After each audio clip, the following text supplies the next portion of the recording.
नमस्कार, आप देख रहे हैं न्यूज वॉच इंडिया और मैं हूं आपके साथ पंकज यादव। हमारे खास कार्यक्रम में आज हम बात करेंगे कोरोना को लेकर। तो हम सभी इस वायरस से कहीं ना कहीं प्रभावित हुए हैं और इतना ही नहीं, कोरोना के साथ और भी कई बीमारियों से लोग पीड़ित हुए हैं। अगर हम बात अपनी दिनचर्या की लेकर कहें तो कोरोना काल में लोगों को घरों में रहना पड़ा, लोगों को वर्क फ्रॉम होम करना पड़ा, तो कहीं ना कहीं हम सभी पर इसका खासा असर पड़ा है। वहीं एंजाइटी और डिप्रेशन जैसी बीमारियों से भी लोग ग्रसित हुए हैं। इस तरह की तमाम बीमारियों पर हम आज बात करेंगे, लेकिन इससे पहले देखिए हमारी ये report.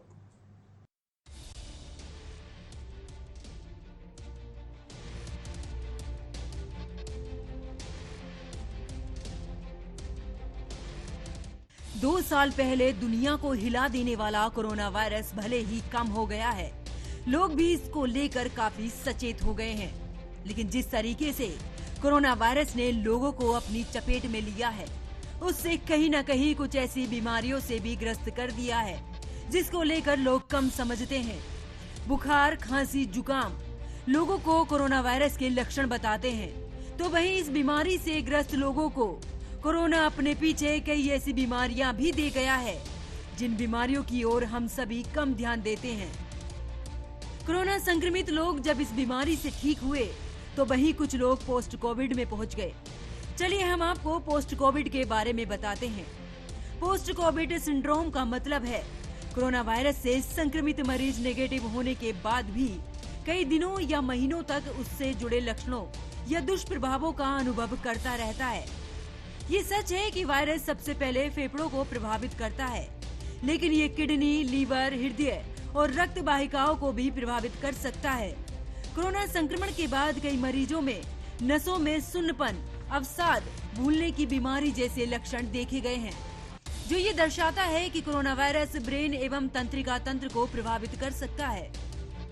Post Covid recovery programme में मरीजों के लक्षणों का सही निदान और इलाज फिजियोथेरेपी और पोषण संबंधित सलाह के माध्यम से नियंत्रित कर मरीज को जल्द से जल्द रिकवर करने की कोशिश की जाती है।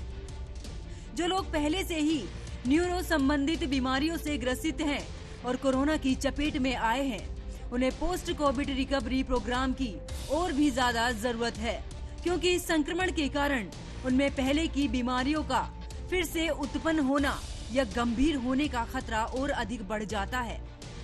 इन सब के साथ ही हम आपको बताते हैं कि पोस्ट कोविड में एंजाइटी और डिप्रेशन देखा जा रहा है। कुछ लोगों में ये दोनों परेशानी कोविड से ठीक होने से 3 से 4 महीने बाद होती है, जिसमें एंजाइटी, डिप्रेशन, बॉडी पेन, थकान, नींद कम आना, मसल पेन देखा गया है। एंजाइटी के लक्षण क्या हैं? बेवजह की चिंता करना, हृदय गति में बढ़ोतरी होना, छाती में खिंचाव महसूस होना, सांस फूलना, लोगों के सामने जाने से डरना, लोगों से बातचीत करने से डरना, लिफ्ट वगैरह में जाने का डर कि वापस नहीं निकल पाएंगे, जुनून की हद तक सफाई करना, बार बार चीजों को सही करते रहना।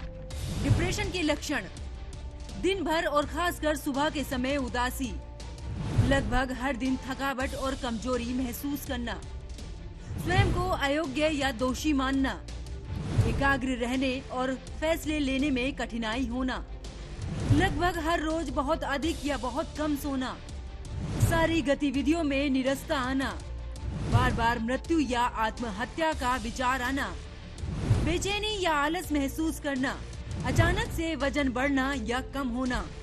पोस्ट कोविड को लेकर जहां एक तरफ लोग बीमारी से सही हुए हैं, तो वहीं कुछ लोग मानसिक बीमारी से भी ग्रसित हो गए हैं। हमें अपनी दिनचर्या में भी कुछ बदलाव करने की जरूरत है, जिस वजह से हम इन सभी बीमारियों से निजात पा सकते हैं। Bureau report, news watch India.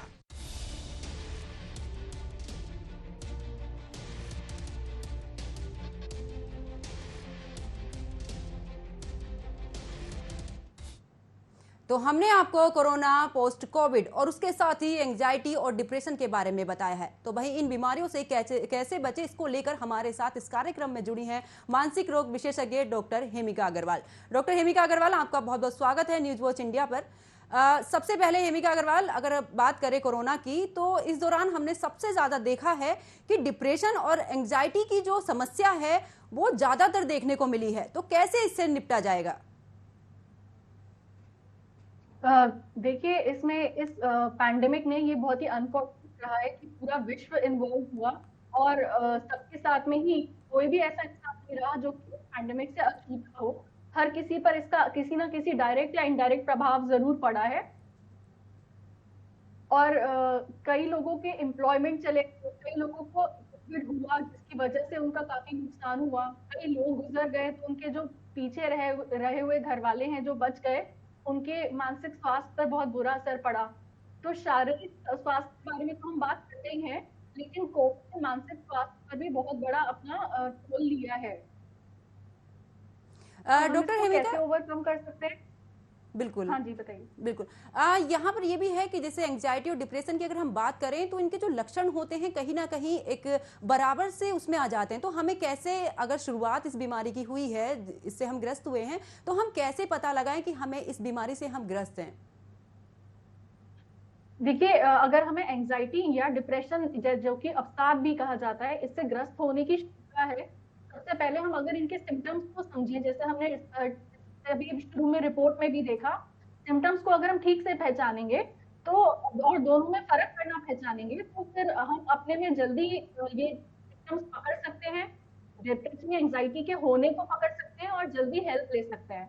तो एंजाइटी के सिम्टम्स जैसे कि हमने सुने कि बहुत ज्यादा चिंता होना, घबराहट, बेचैनी, शारीरिक सिम्टम्स आना जैसे कि हाथ पैर में सुन्न पड़ना, कंपन आना, नींद किसी भी प्रकार से डिस्टर्ब होना, भूख चेंज होना, जैसे भूख बढ़ भी सकती है, कम भी हो सकती है, ये सारे एंजाइटी के लक्षण हैं। डिप्रेशन में आमतौर पे बहुत ज्यादा उदासी और कई बार अपनी दुनिया से, आसपास के एनवायरनमेंट से कट जाना इंसान का देखा गया है, जो कि अब जिसे कहते हैं कि पेशेंट विड्रॉन होने लग गया है, इंसान विड्रॉन होने लग जाता है। कभी कभी गिल्ट, होपलेसनेस या हेल्पलेसनेस ये भी देखा जाता है, इसे हम कहते हैं ट्रायड है, ये कॉग्निटिव ट्रायड है। मरीज को कभी कभी ऐसा लगने लगता है कि वो अब दुनिया में कुछ भी नहीं बचा है, जीने की कोई वजह नहीं है, अब कुछ हो नहीं सकता, जिसे हम होपलेसनेस कहते हैं, और कोई उसकी मदद नहीं कर सकता या मदद वो ले नहीं सकता, जिसे हम हेल्पलेसनेस कहते हैं। अगर ये बहुत ज्यादा सीवियर हो जाए जिससे गिल्ट भी आने लगता है, जिसमें गिल्ट का मतलब है कि मरीज अपने आप को हर चीज कह रहा है, हर चीज से मैं ही जिम्मेदार हूँ, तो कभी सुसाइड डेथ विशेस, यानी कि भाई मर जाने की इच्छा, या सुसाइडल विशेस की खुद को की इच्छा, ये भी होने लगती है। तो अगर इस तरह की कोई किसी में पोस्ट कोविड या नॉर्मली भी किसी में इस तरह के सिम्टम्स पाए जाएं, या स्पेशली कोई मरने की बात करे या मरने की इच्छा जताए, तो उसे बिल्कुल लाइटली ना ले, तुरंत हेल्प के लिए ले जाएं, एक प्रोफेशनल हेल्प, साइकाट्रिस्ट या साइकोलॉजिस्ट के पास, और तुरंत उसकी हेल्प करें। जी बिल्कुल। लेकिन एक बात ये भी है डॉक्टर हिमिका, जिस तरीके से अगर हम बात महिलाओं की करें, मैं भी इसमें हूँ, आप भी हैं, जिस तरीके से हम अपने घर में भी काम करते हैं और हमें ऑफिस का भी एक जो वर्क का जो लोड होता है वो भी होता है, कहीं ना कहीं डिप्रेशन और एंग्जाइटी जो है वो ज़्यादातर महिलाओं में हमें देखने को मिलती हैं। तो इससे निपटने के लिए किस तरीके से हम काम करें? देखिए, महिलाएं वैसे भी डिप्रेशन, कोविड के अलावा भी डिप्रेशन के लिए ज्यादा ससेप्टेबल हैं, उनकी प्रोबेबिलिटी ज्यादा होती है डिप्रेशन के घेरे में आने की। इसके कई कारण बहुत सारे हैं, जैसे कि हार्मोनल चेंजेस, जो महिला गुजरती है जिन हार्मोनल चेंजेस से, वो उसे ज्यादा ससेप्टेबल कर देते हैं। तो महिलाओं को अपना स्वास्थ्य का ध्यान रखना बहुत जरूरी है। कई महिलाएं अपना घर बार के समस्या का ध्यान रखने के चक्कर में खुद की हेल्थ पर ध्यान नहीं देती हैं। तो सबसे पहले सेल्फ केयर बहुत ज्यादा जरूरी है, जो बहुत फीमेल्स, स्पेशली इंडियन फीमेल्स बहुत ज्यादा अपना इग्नोर कर देती हैं। खाना पीना अपना पूरा प्रॉपर लेना है, फिजिकल एक्सरसाइज ठीक से लेनी चाहिए, और नींद का पूरा सेवन ठीक से करें। घर में सबको जरूरत है आपकी, लेकिन अगर आप अपना ख्याल नहीं रखेंगे तो किसी और का ख्याल नहीं रख पाएंगे। बिल्कुल। अगर आपको किसी प्रकार की कोई बीमारी है, जैसे कि थायराइड की बीमारी, जो कि फीमेल्स में अगेन ज्यादा कॉमन है, तो उसके लिए प्रॉपर दवाइयां लीजिए, इलाज लीजिए, क्योंकि थायराइड वगैरह या हार्मोनल डिस्टर्बेंस से डिप्रेशन या अवसाद या एंजाइटी ये सारे भड़कते हैं। तो अपना फिजिकल और मेंटल हेल्थ का ध्यान रखना बहुत जरूरी है। बिल्कुल डॉक्टर, जिस तरीके से अगर हम बात डिप्रेशन की करें तो आजकल के अगर हम बात करें तो सबसे ज़्यादा जो मरीज सामने आ रहे हैं वो माइग्रेन के बहुत ज़्यादा मरीज सामने आ रहे हैं।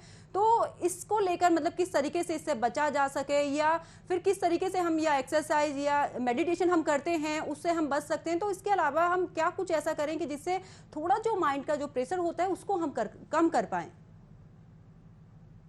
माइग्रेन एक खास तरीके का हेडेक है। हेडेक बहुत तरीके का होता है, जिसका एक टाइप माइग्रेन हुआ। अगर हमें माइग्रेन या हेडेक की प्रॉब्लम आ रही है सामने, तो हम ये देखें कि कहीं ऐसा तो नहीं है कि हमारी नजरें कमजोर हो गई हैं, हमें स्पेक्स की जरूरत है, या कहीं ऐसा तो नहीं कि हम गैजेट्स का बहुत ज्यादा इस्तेमाल कर रहे हैं, जो कि लॉकडाउन और कोविड में बढ़ गया। डायरेक्टली इनडायरेक्टली हमारे बहुत सारे रीजन ऐसे रहे, बहुत सारे काम हमारे ऑनलाइन होने लग गए, जिसकी वजह से हमने फोन का इस्तेमाल या कंप्यूटर लैपटॉप का इस्तेमाल बढ़ा दिया। तो ये भी एक बहुत बड़ा कारण है हेडेक का। और अगर हम थोड़ा सा गैजेट से टाइम ऑफ ले और आईज को रिलैक्सेशन दे, तो ये भी हेडेक कम करने में हेल्प करता है। और बिल्कुल। तीसरा एक बहुत बड़ा कारण है लैक ऑफ फिजिकल एक्सरसाइज, कि बाहर जाना लोगों का बंद हो गया, घूमना फिरना बंद हो गया, तो उससे कई बार फिजिकल एक्सरसाइज भी कम हो गई। और आप घर में एक जगह बैठे हो और लैपटॉप में ही लगे हो, तो फिजिकल एक्सरसाइज कम होने से कई बार गर्दन में भी पूरे टाइम झुकाव देके, गर्दन झुका के अगर हम गैजेट्स पर ध्यान दे रहे हैं या पूरे टाइम रीड करते जा रहे हैं, देख, वो भी हेडेक या गर्दन में दर्द या चक्कर का बहुत बड़ा कारण है। बिल्कुल डॉक्टर हेमिका, यहाँ पर एक ये भी कि पैनिक अटैक अगर आज के टाइम में हम देखें तो डिप्रेशन या एंजाइटी की वजह से पैनिक अटैक के जो मामले हैं वो भी लगातार बढ़ रहे हैं। कोविड के टाइम से ही ये जो पैनिक अटैक के मामले हैं वो लगातार सामने आए हैं। तो मतलब किस तरीके से ऐसे अटैक से भी हम बच सकते हैं, मतलब खाने पीने से लेकर या अपने जो बीमारी है उसको लेकर किस तरीके से? देखिए, खाने पीने में अगर पैनिक क्या होता है, पैनिक सीवियर एंजाइटी होती है, जिसमें इंसान को ऐसा लगता है कि उसकी जान निकल जाएगी, या इतना ज्यादा एंजाइटी है कि एंजाइटी से ही प्राण निकल जाएंगे। तो इस तरह के सीवियर एंजाइटी से बचने के लिए खाने पीने से शुरू करें अगर हम, तो खाने में कुछ सब्सटेंस होते हैं जिन्हें हम पैनिकोजेंस कहते हैं, जो पैनिक बढ़ाते हैं। तो अगर हम उन चीजों का सेवन कम करें तो पैनिक होने की स्थिति या सीवियर स्ट्रेस एंजाइटी होने की स्थिति कम हो सकती है। ये पैनिकोजेंस हो गए हमारे चाय, कॉफी, कोल्ड ड्रिंक, या कोई भी ऐसी चीज जो हमें अलर्ट करे। तो हमें इन चीजों का सेवन स्पेशली तब नहीं करना चाहिए अगर हमारी नींद गड़बड़ हो रही है, एंजाइटी या डिप्रेशन के हमें लक्षण मिल रहे हैं, जैसे कि जिनमें से एक लक्षण एंजाइटी के पैनिक अटैक्स है।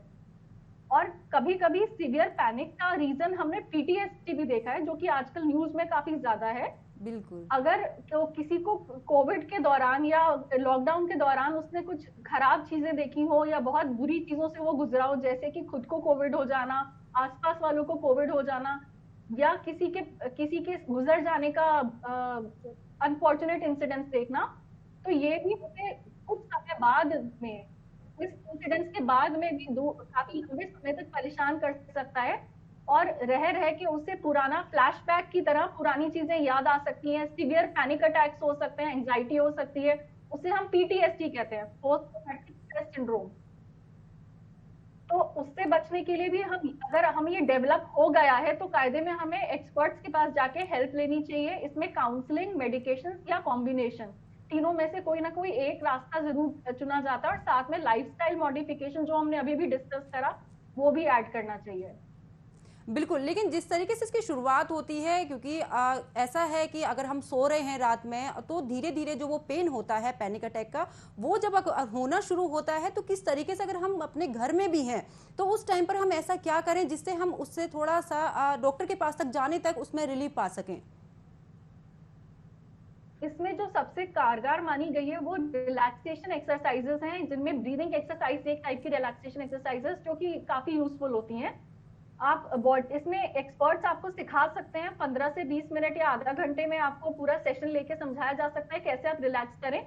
नहीं तो कोई भी अगर योगा, मेडिटेशन, इस तरह की चीजों में आपको रिलैक्सेशन सिखाया है, आप उसे भी फॉलो कर सकते हैं। नहीं तो सिंपल बस ब्रीदिंग इन, ब्रीदिंग आउट पर ध्यान दीजिए, सांस पर ध्यान दीजिए, धीरे धीरे सांस लें, सांस छोड़ें, उससे भी काफी रिलैक्सेशन मिलता है। तो रिलैक्सेशन एक्सरसाइजेस बेस्ट तरीका है। बाकी जो आपको जब एक्सपर्ट के पास ले जाया जाएगा, काउंसलिंग करी जाएगी, तो उसमें ये भी देखा जाएगा कि क्या ट्रिगर्स हैं आपके, कि क्या ट्रिगर्स आपको बार बार फोर्स कर रहे हैं पैनिक में जाने के लिए, तो आपको ट्रेन करा जाएगा कि कैसे आप उन ट्रिगर्स को पहचाने, उनको अवॉइड करें। तो अगर आप घर पे भी हैं, आपको ट्रिगर के आसपास है, तो आप ट्रिगर को अवॉइड कर सकते हैं या उसे फेस कर सकते हैं, हैंडल कर सकते हैं। आपका थॉट प्रोसेस क्या होता है जो आपको पैनिक की तरफ ले जाता है, उसे एनालाइज करके देखें तो थॉट प्रोसेस में जो कमियां हैं उनको सुधारा जा सकता है, नेगेटिव थॉट्स को पॉजिटिव थॉट से रिप्लेस किया जा सकता है और पैनिक की तरफ जाने से हम अपने को रोक सकते हैं। बट इन चीजों के लिए डीपर स्टेजेस में जाने के लिए ट्रेनिंग की जरूरत पड़ती है, काउंसलिंग की जरूरत पड़ती है। अगर हम बेसिक लेवल पर बोले तो ब्रीदिंग एक्सरसाइजेस, रिलैक्सेशन टेक्निक्स का हम इस्तेमाल करें, जो घर पे भी बिना मामूली सी ट्रेनिंग के साथ करा जा सकता है। बिल्कुल, जिस तरीके से डॉक्टर अगर हम बात प्रेग्नेंट लेडी की करें, क्योंकि एंजाइटी और डिप्रेशन का असर सीधे तौर पर जो बेबी होता है उस पर भी पड़ता है, तो उस दौरान अगर इस तरीके से हम इस बीमारी से ग्रस्त हैं तो किस तरीके से हम इससे निपटें ताकि उसका असर माँ पे तो है लेकिन आने वाले बच्चे पर उसका असर ना पड़े। देखिए, अगर किसी प्रेग्नेंट लेडी को एंजाइटी या डिप्रेशन या पैनिक अटैक्स की समस्या आ रही है तो उसे बिल्कुल भी हल्के में ना ले, क्योंकि अपने में बिना किसी इलाज के, इलाज से मेरा मतलब सिर्फ दवाई नहीं है, काउंसलिंग भी इलाज ही है। अगर बिना इलाज के हम ऐसे महिला को छोड़ दें तो बच्चों में जो पाया गया है शोध के मुताबिक, वो बच्चों में वजन कम, पैदा होने पर वजन कम होना, चिड़चिड़ापन, ग्रोथ कम रह जाना और भी इस तरह की बिहेवियरल समस्याएं आगे जाके देखी गई हैं। तो ऐसे महिलाओं का इलाज बहुत जरूरी है, उनको मैनेज करना बहुत जरूरी है, और वो इस डर से कि दवाई दे दी जाएगी, डॉक्टर के पास ना जाए, वो बहुत गलत और केयरलेसनेस होगी। और आप अगर दवाई नहीं लेना चाहते किसी प्रकार की, डॉक्टर को लगता है दवाई नहीं दे, तो वो अगेन रिलैक्सेशन एक्सरसाइजेस सिखा सकते हैं, काउंसलिंग कर सकते हैं, और जो थॉट्स हैं जो पैनिक की तरफ ले जा रहे हैं उनको ट्रीट किया जा सकता है काउंसलिंग, जिसमें एक तरीका है कॉग्निटिव बिहेवियर थेरेपी। बिल्कुल डॉक्टर, जिस तरीके से अगर हम बात प्रेगनेंसी की करें तो उस दौरान तमाम तरह की जो परेशानियां होती हैं, जैसे कि वॉमिटिंग होना या सर दर्द रहना और पूरी बॉडी में पेन होना, ये सब तमाम तरह की जो परेशानियां होती हैं, लेकिन उस दौरान हम कैसे पता लगाएं कि एंजाइटी है कि डिप्रेशन है? देखिए, अगर जरूरत से ज्यादा एंजाइटी हो रही है, कभी किसी लेडी को उल्टियां एंजाइटी में बहुत ज्यादा आने लगती हैं या नौजिया बहुत ज्यादा होने लगता है, उल्टाई ज्यादा आती है, तो उसमें हम सस्पेक्ट करते हैं कि हाइपर एमेसिस ग्रेविडेरियम है, ज्यादा प्रॉब्लम है। कभी कभी ये चीज एंजाइटी डिप्रेशन से भी लिंक्ड होती है। तो अगर इस तरह की समस्याएं जरूरत से ज्यादा आ रही हैं तो हम जाएं डॉक्टर के पास, हम सस्पेक्ट करें कि हमें शायद एंजाइटी या डिप्रेशन की समस्या है। अगर जो भी नॉर्मल सारे एंजाइटी डिप्रेशन के सिम्टम्स हैं वो अगर किसी महिला में दिख रहे हैं, तब भी हम सोचे कि इसे हो सकता है सिर्फ प्रेगनेंसी की वजह से दिक्कत ना हो, इनको एंजाइटी डिप्रेशन की समस्या हो, जो कि जैसे किसी नॉर्मल इंसान को हो सकती है ऐसे ही प्रेगनेंसी में भी हो सकती है। तो ऐसे में अगर हमें कोई भी लक्षण मिल रहे हैं तो तुरंत हेल्प के लिए जाएं। बिल्कुल, अगर जिस तरीके से अगर किसी को इस तरीके के लक्षण नजर आते हैं तो बिल्कुल डॉक्टर के पास जाएं। अच्छा डॉक्टर, ये अगर हम बात करें कि अपने जैसे कुछ चीज़ें प्रोटीन से रिलेटेड हों या ये किस तरीके से हम जो वीकनेस हो जाती है या इस दौरान जिस तरीके से घबराहट हो जाना, किस तरीके से कुछ खान पीन के दौरान अगर हम अपनी डाइट पर ध्यान दें तो कुछ ऐसी डाइट होती हैं जिनसे कि इस बीमारी में हमें थोड़ा सा रिलीफ मिल पाए? देखिए, जो बेस्ट माना गया है वो एक बैलेंस डाइट मानी गई है। कोई भी जैसे फैंसी डाइट्स होती हैं, बहुत ज्यादा हाई प्रोटीन, हाई कैल्शियम या हाई फैट, हाई फाइबर, कोई भी हमें सडनली अपने आप नहीं लेनी चाहिए। ये हमें हमेशा डॉक्टर या फिजिशियन से एक बार कंसल्ट करके लेनी चाहिए, क्योंकि मान लीजिए हम बिना कंसल्ट करे हाई प्रोटीन डाइट ले लें तो ये हमारी किडनीज पर बहुत ज्यादा जोर दे सकती है, किडनी फेलियर में भी जा सकता है इंसान। तो इसलिए हमें कायदे में बैलेंस डाइट लेनी चाहिए, जिसमें सारे माइक्रो और माइक्रो न्यूट्रिएंट्स जैसे कि कार्बोहाइड्रेट्स, प्रोटीन्स, फैट और जितने मिनरल्स, विटामिन, सैलेड, ये सब है, इन सब का बैलेंस्ड मात्रा हो, जो नॉर्मली एक बैलेंस्ड डाइट में जो भी नॉर्मली एक इंसान को एडवाइस्ड होती है। प्रेगनेंसी में कैल्शियम, मिल्क इनटेक, इन चीजों का ज्यादा एडवाइस रहता है कि इनका प्रोपोर्शन ज्यादा रहता है। लेकिन अगर हम कोविड की बात करें तो कोविड में भी एक नॉर्मल बैलेंस डाइट लें, हैवी एकदम से सडनली प्रोटीन डाइट ना लें या एडिटिव्स ना लें बिना डॉक्टर के सलाह के। बिल्कुल, अगर बात आज के युवाओं की हम करें तो कोविड के टाइम पर इतने बेरोजगार हुए हैं, वर्क फ्रॉम होम हमने किया है, तो इन सब चीज़ों को लेकर एंजाइटी और डिप्रेशन के ज़्यादा जो युवा हैं वो शिकार हुए हैं। तो अगर उनकी हम बात करें तो किस तरीके से खुद को मैनेज करके इससे बाहर निकला जा सकता है? ये जो शेड्यूल खराब हो गया था सबका, लाइफस्टाइल शेड्यूल या डेली शेड्यूल बहुत खराब हो गया था, इसका भी बहुत असर पड़ा है। क्योंकि ऐसे माना जाता है कि मैन भी एक सोशल एनिमल है। बिल्कुल। अगर उसका सोशल इंटीग्रेशन कहीं टूट जाता है तो उसे उसका असर उसके फिजिकल मेंटल बीइंग पर पड़ेगा, और मेंटल हेल्थ पे बहुत ज्यादा पड़ता है। अगर आप घर से सुबह निकलने की आदत है, आपकी एक दिनचर्या बनी हुई है, स्कूल जाने की या ऑफिस जाने की आदत है, शाम को आने की आदत है, तो वो टूट गई लॉकडाउन में। कहीं लोगों को तैयार होके जाने पर कहीं घर का और बाहर का दायरा ब्लर हो गया था। तो उन चीजों का बहुत असर पड़ता है। शुरू में तो बहुत अच्छा लगता है कि रिलैक्सिंग है, लेकिन बाद में धीरे धीरे मरीज आके बताते हैं या लोग आके परेशान होते हैं, बताते हैं कि उनको क्रेविंग होती है सोसाइटी की, बाहर जाने की इच्छा करती है, और जब वो नहीं जा पाते थे तो उनको डिप्रेशन होता था, एंग्जाइटी होती थी। तो इस तरह से बहुत लोग इसकी चपेट में आए, और एम्प्लॉयमेंट खराब होने से भी बहुत लोगों पर बहुत ज्यादा असर पड़ा। वर्क फ्रॉम होम अपने में टेंशन वाला था, तो कहीं ये डर कि नौकरी से ना निकाल दिया जाए, कहीं काम ना खराब हो जाए, जिनका बिजनेसेस इम्पैक्ट हो रहे थे, तो उसका भी मेंटल हेल्थ पर बहुत बुरा असर पड़ा। तो सिर्फ कोविड ने शारीरिक तौर पर ही हमारा नुकसान नहीं किया, कोविड ने लॉकडाउन और सोशल डिसइंटीग्रेशन के द्वारा भी हमारी मेंटल हेल्थ पर बहुत बुरा असर करा। तो बिल्कुल जिस तरीके से एंग्जाइटी और डिप्रेशन को लेकर हमें मेंटली स्ट्रांग होना पड़ेगा वो बेहद जरूरी है। बहुत बहुत शुक्रिया डॉक्टर इस पूरे कार्यक्रम में जुड़ने के लिए और हमसे अपनी जो राय है वो हम तक पहुंचाने के लिए। तो आप सभी ने आज हमारे कार्यक्रम में एंग्जाइटी और डिप्रेशन के बारे में सुना है। इसी के साथ और भी हम कैसे इससे बच सकते हैं और कैसे अपनों को इससे बचा सकते हैं, तो इन्हीं तमाम बातों के साथ मुझे दीजिए इजाजत। नमस्कार।